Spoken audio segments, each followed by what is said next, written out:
How's it going, fam? It's Erica with...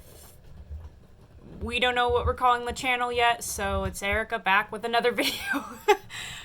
I cannot figure out a name for this channel. I have been just thinking and thinking and thinking. I have ideas, but I just don't know what I want to go with yet. So it's just Erica back with a video today. Today we're going to talk about kind of like a day in the life of me, because it seems we have some new subscribers that just happen to stumble upon the channel and have no idea what the deal is or anything, but they're interested in the knife content and the gear content and stuff, but they're like, how do you use your knives so much? Like, what on earth could you possibly be doing all day to use your knives that much? I keep saying just go watch my videos, please. Like there are playlists. Like, I have many playlists with hundreds and hundreds and hundreds of videos on what I use my knives for, but we'll just kind of go over it today because, why not? Something to talk about. So, I'm Erica. I'm in New Hampshire, and I live in a camper in the middle of nowhere. I do have electricity, but what I don't have is running water, or a bathroom, or a shower, or laundry, or anything. We have electricity, and that's it. And no, we could not hook anything else up, and there are videos on that. Like, trust me, I don't want to be living like Neanderthal out here, being barbaric, at times, but it is what it is. Yeah, so I live in a camper. I have to use where is it? Water pump to pump water because I don't have running water. And I don't even have a bathroom. I have to use an outhouse outside, which the windows are really foggy. I don't know if you can, you might be able to see the outhouse right out there. Come on. Where's oh my lord. Okay, the blue thing. The blue thing that you just saw. That's an outhouse because we don't have a bathroom. And we have to travel 15 minutes down to a friend's house to shower and do laundry. So we are, like, roughing it out here. So my life is very minimalistic and different, and I use tools a lot. I use a lot of gear throughout my day because I live like I'm in the 1800s. So, we're just gonna go over a day in the life of me and what I use my tools for, my gear for, and maybe that'll help you kind of understand why I feel I have a different approach to testing than a lot of other, like, knife reviewers, because I actually use my gear before I do a review. So, we get up at like 4:30 in the morning. It's just typically when I get up. I get up at like 6 at the latest, it depends on the day, but it is very cold and very dark out, especially here in New Hampshire. So, a flashlight is necessary. This is the one I'm testing this month. It's just an old school Phoenix E12. They do have an updated version of this that I also do have, but I already tested that, and I just wanted to test the old school one, just for the hell of it. And yeah, so flashlight is like an absolute necessity in the morning here in New Hampshire. Gotta let the dogs out, all that good stuff. And then typically I'll feed the dogs pretty early. They only eat like one meal a day, so I feed them in the morning, and it's like a pretty decent sized meal, and that'll hold them over until the next day. And I feed them raw food, so their food comes in a 5-pound tube like this long, in a plastic 5-pound tube, and I thaw it out overnight, and then in the morning I have to cut it open, sometimes cut it into slices depending on how frozen it still is from the night before, but yeah, we have to cut that open, and I give them like supplements and stuff, so just cutting open little packages and food bags and stuff like that. So yeah, pocket knife, right? Pocket knife. That's what we use our pocket knife for. I have kitchen knives, but I really, this is going to sound really silly, but when you have no running water, taking the time to do dishes it takes like 3 times longer because I have to use like a pump or a water jug to pour water and try to wash dishes all at the same time. So like literally if I can save not using one of my kitchen knives and just use like my pocket knife and just wipe it off after, I'd rather do that.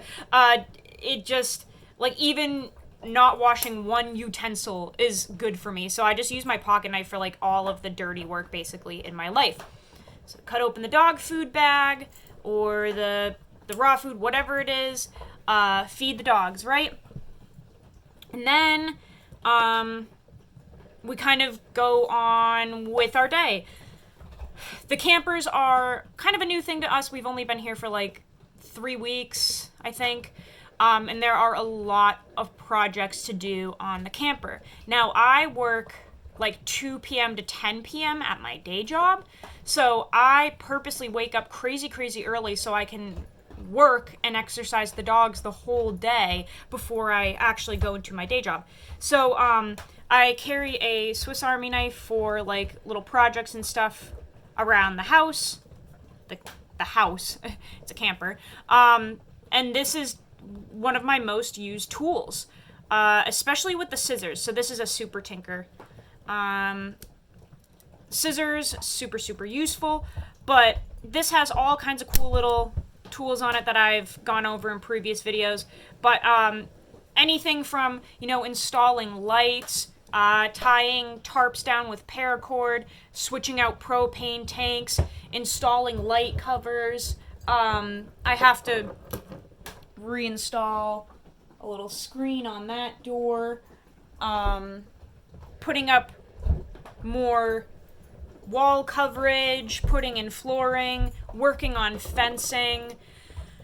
There are just so many little projects at the campers that we're continuously doing, and I try to get through things before I go to work. I try to utilize my time and kind of just keep trucking away at all these projects, right? So there's so much time to use my tools, especially my knives.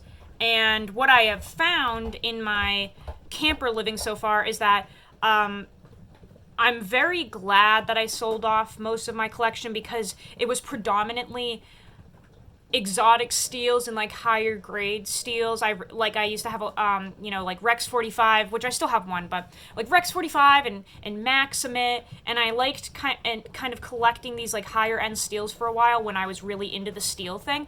But I will say now that I am kind of like roughing it out here and harder on my tools, and I don't want to say I'm more careless, but I think I'm just more normal. I'm not like hyper focusing on my knives. I have like definitely slipped up with my knives lately, doing projects and hitting them against things, and I will say I'm very grateful that I'm kind of back to like the basics with like S30V, S35VN, S45VN, steels that are a little more like forgiving if you slip up, right? They're easier to touch up as well, and they don't take as much time. So like the S45 here that I have, it's just, you might not understand what I'm talking about unless you have been through the ringer with the whole EDC community, right? I started out with like lower grade steels, then I really got into the hype of like 3V and Maximate and stuff for a while, and I reviewed and tested those, and now I'm back to basics with like just a lot of S30V, a lot of S35VN, and they're just more forgiving for a normal person, right? Like if you hit a staple with Maximate, it's unfortunately just going to be harder to get out that type of chip compared to like S35VN. Like you cannot argue that. Maximate from Spyderco is like, what, 68 HRC or something ridiculous like that? I mean, it's hard stuff. Fantastic steel, one of my favorites. But when you're roughing it out here and you're really hard on your tools, it genuinely is just so much easier to have like basic forgiving steels out here. So definitely get a lot of usage with all of the projects that we have to do around here and stuff. My day job, I also use my knife, but not really that much. It's just opening dog food bags and packages, kind of like a normal person, because I work at a dog rehabilitation center, you can kind of call it. So yeah, just like typical bags of kibble, supplements, treats, breaking down cardboard boxes to put into the dumpster because we have like a little tiny dumpster thing. It's just like so small, so you have to cut up the cardboard to get it to fit in there. Just stuff like that, like typical stuff. So not really too much going on at the job, but at home, definitely a lot of tool usage. So like, I hope that kind of puts things into perspective, because I've had a few people be like, how on earth can you use your knives that much? Like, you keep saying you use your knives all day. Like, how? Because I literally live in the woods like a baboon, and tools are like a necessity out here, right? I don't even have a fucking real bathroom. So it's just, yeah, constant projects to do around here, constantly using your tools. It's fun to be able to test them in this type of environment, and I never would have thought that I would have this journey of like going from budget steels to premium steels and then back down to budget steels. I never in a million years would have thought that I would be sitting here being like, yeah, I'm not interested in those exotic steels anymore. I'm just not. They would not do well out here in this climate and with these tasks. I think it's just too much. And if you're a knife enthusiast and you use your knives only as cutting and slicing tools, then yes, those exotic steels are like absolutely phenomenal. I've had so many good experiences with them. But man, I definitely think that the exotic steels have a place with like knife enthusiasts and not crazy hard users that are living out in the woods like me, because it just would be like one slip up on a nail or a staple or the fencing or something, like one slip up and I probably would have blown a chunk out of Maximate or something like that, you know? It's just yeah. And like my Rex 45 and K390 have been making it through. Let me pull those out real quick. Those have been making it through fine, but I will say I'm very cautious with them. Especially this Rex 45, because this is reground. Really thin. This was a regrind from a friend. Wicked thin blade. Like, I will say I have to be cautious with this knife when I'm doing tasks, and if I know that I'm doing a project where I'm going to be doing a lot of cutting, this is just not the knife that I'm going to choose. Not because it's Rex 45. Rex 45 is tough stuff, but like this particular regrind, with it being so thin, just spooky, right? And then K390, I will say this is just phenomenal, and I feel like it's kind of an exotic steel. It's a tool steel. It will patina. It's really nice. And I feel that out of all of the tool steels, it's fairly forgiving, and that's why I'm really glad that I have it. So, but again, thin geometry, thin and slicey, and I do have to make sure that I'm a little bit careful and cautious when I use this.